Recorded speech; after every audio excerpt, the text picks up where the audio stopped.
Hi, everyone. I'm here with Diane Daugherty, and she is a longtime disaster responder volunteer for the American Red Cross in Macon County. And Diane, thank you so much for being with us today. Thank you for having me. Can you tell us a little bit about your volunteer story? Everyone kind of has their story and how they fall into volunteering for the Red Cross.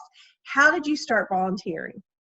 On February the 5th, 2008, my home was destroyed by an EF3 tornado, and the first people who were here to help us was the Red Cross.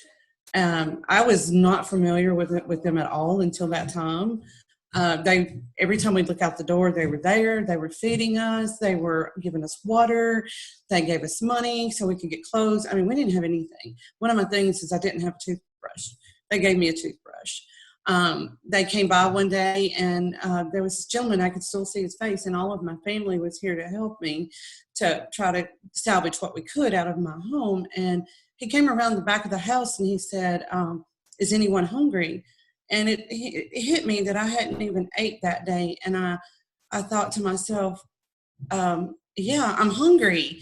So he not only fed me, he fed everyone who was helping me. So my motto now for the Red Cross is they fed me when I didn't even know that I was hungry. They were a great help to me, and I just decided that I needed to give back. Well, that's an amazing story, and one that we hear all too often is how people didn't realize how the American Red Cross helped until they needed them. And I'm glad we were able to be there for you. And now I'm even more glad that you're a volunteer with us. Can you tell us a little bit about one of the stories perhaps you have as a volunteer yourself that really impacted you? Yes, we had a flood in 2010. It was, 2015, I think it was. And that really brought me close to the tornado because we were affected. It was multifamily. There was an apartment that was flooded. There was trailer homes that were flooded. And I ended up having to call for assistance because I couldn't do it by myself. And that was one of the things that impacted me the most. I ended up crying after we got finished because there were so many families and I couldn't hug them all at the same time like I wanted to, but I did get to talk to each one of them individually. My daughter also helps me as well. She's been a volunteer as long as I have. She started when I did.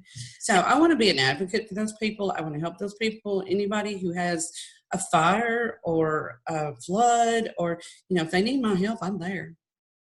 And why do you think more people in your community should volunteer? I understand that you're kind of a rare breed up your way.